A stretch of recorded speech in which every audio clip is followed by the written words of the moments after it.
vulnerability.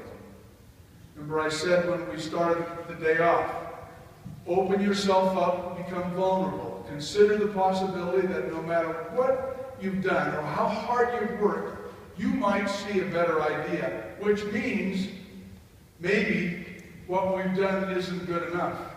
Maybe there's a better way, and I need to go back and relook at what we have done.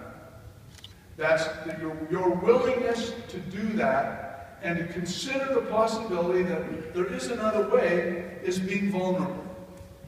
And those are the moments when we really grow. As I was thinking about this morning, in my own little team, we have like, I don't know, maybe 15 or 16 employees at the Shingo Institute at the university. And in spite of my ability, in spite of my passion, and my ability to teach and communicate these concepts, applying them in my own little team is very different. And we have a small mutiny going on right now with some of the employees who are not happy about something. And when I saw the email that came last night, just last night, I have to tell you, I felt defensive and I felt upset with these people. You know, how could they feel that way? Because we're trying so hard and we're doing what we think are all of the right things, and yet something isn't working for them. And I found myself in that place for quite a while. In fact, I wrote 3 versions of a response to the email before I sent it, thankfully. And then I remembered growth requires vulnerability. And I thought to myself, why do these people feel this way? There's something else going on that I don't see. What do I have to do to become aware of what their experience is so that I can help them? And at that moment last night, and even as I'm standing here talking about it right now, I feel vulnerable and I feel open to learning something. But it comes when we open ourselves up to the possibility that there's something happening that I don't understand. And that's when my moment of growth will occur. And those moments of growth will help us to become and define the leaders that we will be, the human beings that we will be in our lives. So, those are the first 2. Those are the obvious ones. Let's pick a harder one. By the way, I think there's a couple of other thoughts here. So you can do this. When you test your own thinking out, you discuss this with your own teams. Use this because, therefore. Because growth requires vulnerability, therefore, we lead with humility. Because every person has intrinsic value and infinite potential, therefore, we respect every person. Try it the other way around. Because we respect every person,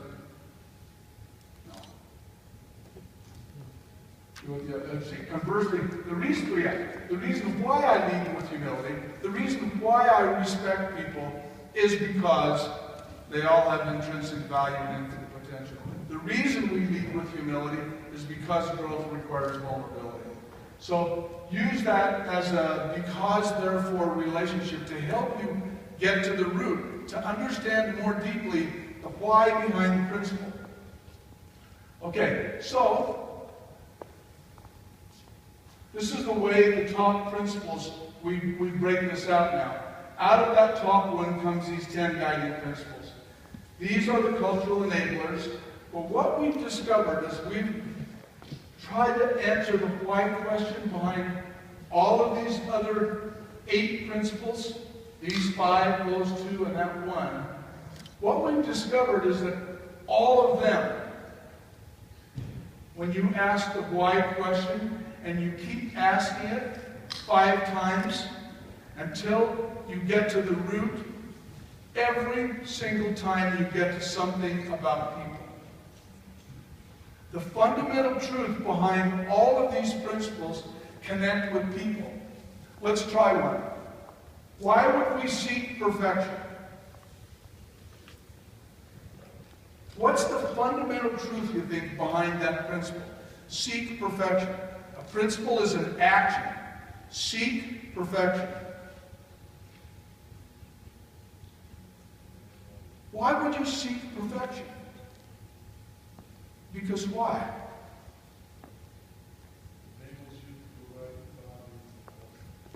It enables what? It enables you to provide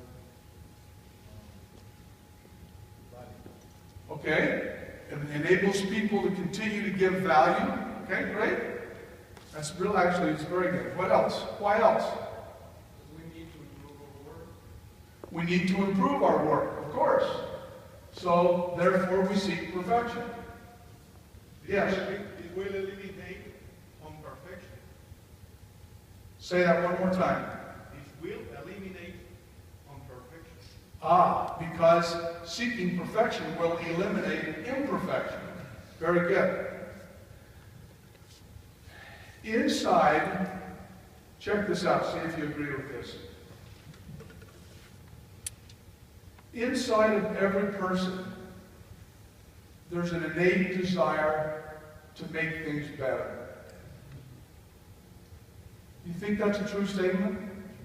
Inside of every one of us, there's some little thing that tells us we want to make things better, no matter what it is.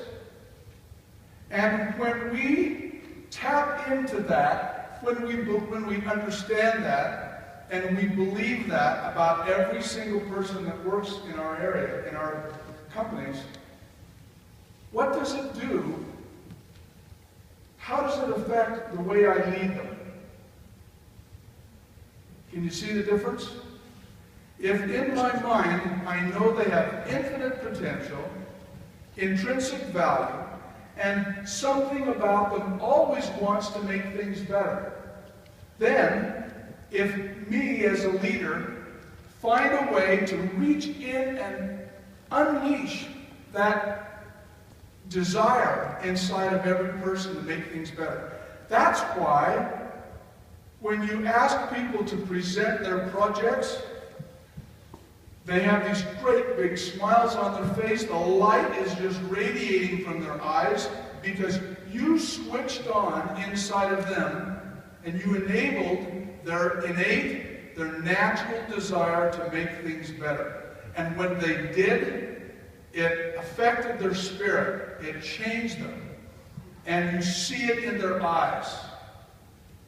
So your leadership responsibility is to switch on and enable and free up that natural desire inside of every single person to want to make things better. If you don't believe that, I would like to challenge you to just debate it with somebody. Debate it with your team.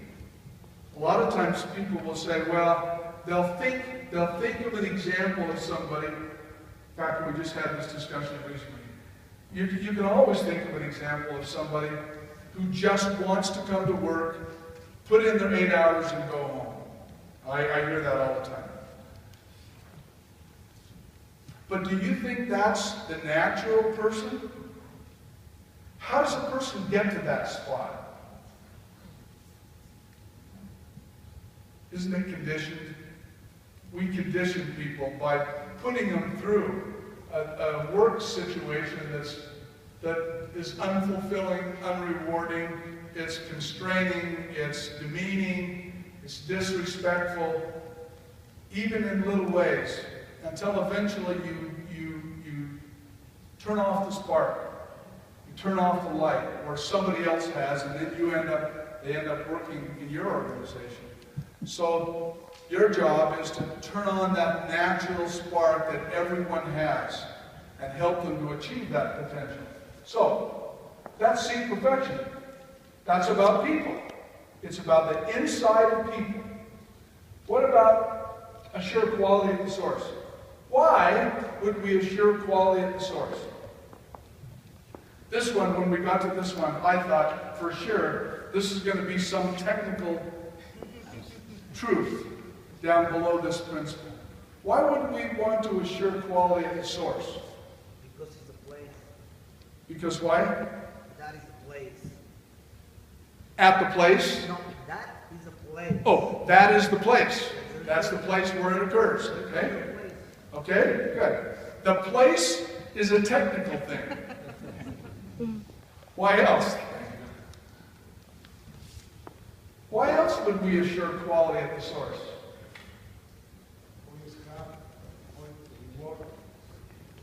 Okay?